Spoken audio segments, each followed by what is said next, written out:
வணக்கம்,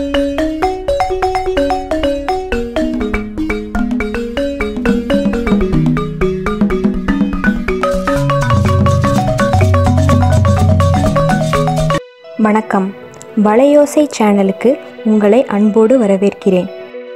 இந்த வீடியோவில் இன்றைக்கி நம்ம கொண்டக்கடலையை வச்சு செய்யக்கூடிய ஒரு டேஸ்டியான சன்னா கிரேவி எப்படி பண்ணலாங்கிறத பார்க்கலாம்.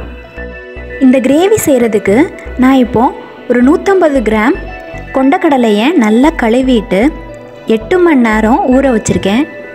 இப்போது நம்ம இந்த கொண்டக்கடலையை வேக வைக்க போகிறோம். குக்கரில் இந்த கொண்டக்கடலையை எடுத்து போட்டுடலாம். இந்த கொண்டக்கடலைக்கு தேவையான அளவு உப்பு சேர்த்துக்கலாம். கடலை முங்குற அளவுக்கு தண்ணி ஊற்றி குக்கரை மூடி விசில் போட்டு இப்போ ஸ்டவ் ஆன் பண்ணிடலாம். சன்னா நல்லா வேகட்டும். ஒரு 7-8 விசில் விட்டுடலாம். பாருங்கள், நல்லா சன்னா வெந்திருக்கு. இந்த மாதிரி நல்லா சாஃப்டாக வேக வச்சு எடுத்துக்கோங்க. இப்போ நம்ம கிரேவி ப்ரிப்பேர் பண்ண ஸ்டார்ட் பண்ணிடலாம். ஸ்டவ்வில் ஒரு பேன் வச்சு அதில் 3 ஸ்பூன் கடலெண்ணெய் ஆட் பண்ணியிருக்கேன். ஆயில் நல்லா ஹீட் ஆகட்டும். இந்த ஆயிலில் 2 கிராம்பு, ஒரு சின்ன பீஸ் பட்டை, ஒரு சின்ன ஏலக்காய் இதை ஆட் பண்ணிக்கிறேன். இப்போது ஒரே ஒரு ஸ்பூன் ஜீரகம் ஆட் பண்ணிக்கிறேன். ஜீரகம் நல்லா பொரியட்டும். நான் இங்கே 2 பெரிய வெங்காயத்தை நல்லா குட்டி குட்டியாக கட் பண்ணி வச்சுருக்கேன். ஜீரகம் பொரிஞ்சதுக்கப்புறமா இந்த வெங்காயத்தை ஆட் பண்ணி வதக்கிடலாம். வெங்காயத்தை நல்லா வதக்கணும். வெங்காயம் வதங்கிட்டு இருக்க கேப்பில் நம்ம ஒரு பேஸ்ட் ரெடி பண்ணிடலாம். இந்த பேஸ்ட் ப்ரிப்பேர் பண்ணுறதுக்கு நான் இப்போது ஒரு மிக்ஸி ஜாரில் 1 இன்ச்சு சைஸுக்கு இஞ்சியை தோல் சீவிட்டு எடுத்திருக்கேன். கூடவே 6-7 பல்லு பூண்டு எடுத்திருக்கேன். 2 சின்ன தக்காளியை கட் பண்ணி ஆட் பண்ணியிருக்கேன். அவ்வளோதான். இதை நல்லா ஒரு பேஸ்ட் மாதிரி அரைச்சி எடுத்துகிட்டு வந்துடலாம். பாருங்கள், இப்போ நம்ம பேஸ்ட் ரெடி பண்ணியாச்சு. நம்ம ஆட் பண்ண வெங்காயமும் நல்லா வதங்கிருச்சு. இப்போது அந்த வெங்காயத்தில் நம்ம அரைச்சி வச்சுருக்க இந்த பேஸ்ட்டை ஆட் பண்ணி இதையும் நல்லா வதக்கி எடுத்துக்கலாம்.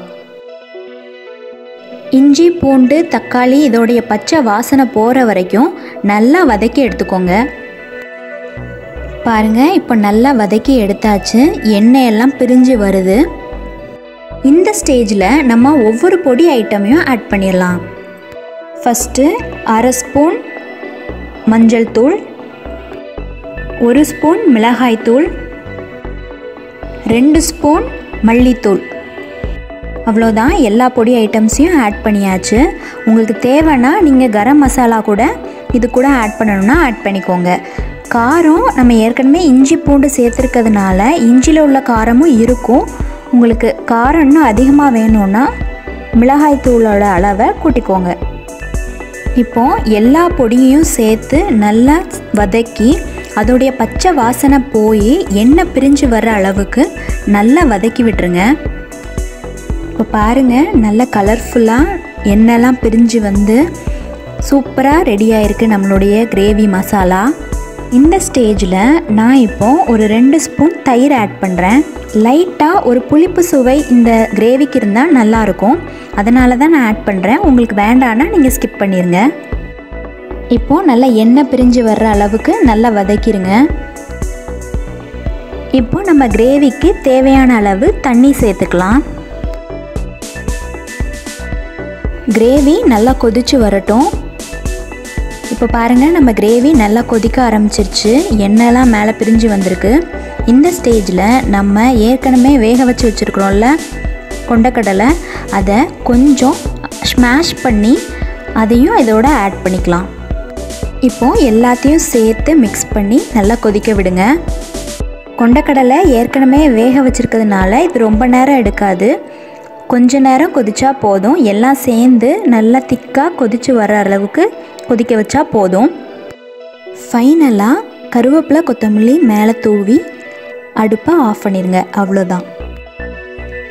சூப்பரான டேஸ்டியான சன்னா கிரேவி குயிக்காக ரெடி பண்ணியாச்சு. இந்த கிரேவியை வந்து சப்பாத்தி, பூரி, பரோட்டா எல்லாத்துக்கும் சூப்பராக இருக்கும். இந்த மாதிரி நிறைய யூஸ்ஃபுல்லான வீடியோஸ் நம்ம சேனலில் நிறைய இருக்குது. அந்த வீடியோஸோடைய லிங்க் எல்லாமே டிஸ்கிரிப்ஷன் பாக்ஸில் கொடுத்துருக்கேன், அதையும் செக் அவுட் பண்ணுங்கள்.